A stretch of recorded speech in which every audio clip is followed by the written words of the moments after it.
Perhaps with a bit of luck, she might find a suitable widower, or the third son of a baron. The third son of a baron? Lady Ward sputtered. Surely she can do better than that. Unfortunately, Eleanor chose that precise moment to lose her balance and fall back into the curtains. With a muffled shriek, her feet flew up above her head, and she disappeared into the heavy drapes. Lady Ward smiled weakly at Mrs. Ascot. So sorry to have wasted your time. Let me see you out. Are they gone, Henny? Waiting until the sound of disappointed footsteps had faded away, Eleanor untangled herself from the curtains and carefully scooped Mrs. Hensworth, her beloved pet hedgehog, out of her pocket. She'd found the little insectivore. Contrary to popular belief, hedgehogs were not rodents. In the garden, stuck in the bottom of a pot. The victim of an attack from above, the little hedgehog had been missing a large chunk of her quills. After nursing her back to health, Eleanor had attempted to release her back into the garden. But Henny, having grown fond of warm milk and blueberry scones, had stubbornly refused to leave her pocket. She'd become Eleanor's first pet, but not the last. Unbeknownst to her parents, Eleanor had quite the menagerie living in the old garden shed behind their townhouse. Her beloved collection of orphaned animals, all of which required her daily attention, was one of the main reasons she'd just made an utter fool of herself in front of Mrs. Ascot. The last thing in the world she wanted was to be shipped off to some training academy for distinguished young women. Eleanor wasn't distinguished. She was happy. And she saw no reason why her entire life should have to change just because she was now a debutante. Debutante. How she hated that word. Up until 2 months ago, she'd only heard it a couple of times. Now it felt as though it were being thrown in her face every time she turned around. Debutantes do not slouch. Debutantes do not eat in the stables. Debutantes do not read during supper. Debutantes do not speak unless spoken to. Frustrated beyond all bearing, she demanded to know what a debutante could do, and she'd gotten a very unwelcome glimpse at the future that awaited her when her mother had promptly replied, "Marry well, Ellie. A debutante can marry well."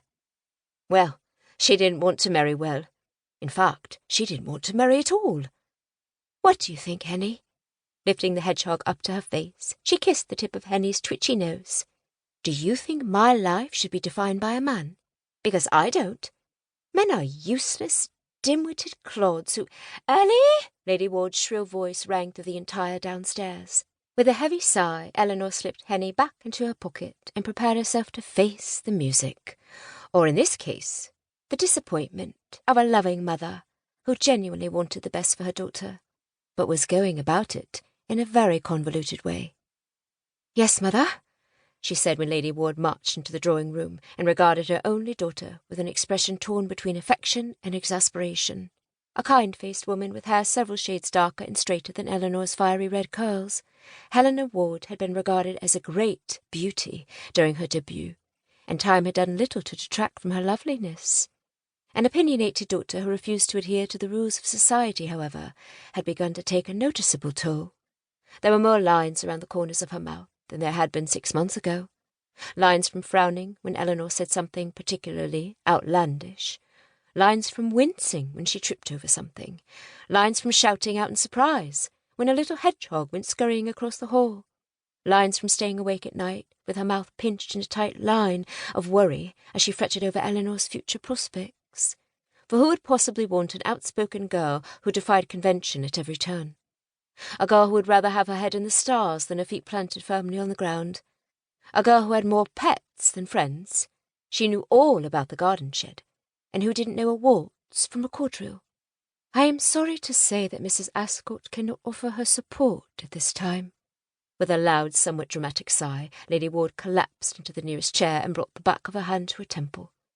She wanted me to extend her regrets and to let you know that she is simply too busy. Oh, she isn't busy, Eleanor rolled her eyes. She simply doesn't want her name attached to a complete and utter disaster. You're not a disaster, Lady Ward protested. Well, not a complete one anyways. Thank you. But I do wish you would try, Ellie, said Lady Ward, gazing up at her daughter beseechingly. I realise coordination is not your strong suit, but surely you can manage a simple waltz without doing yourself bodily harm.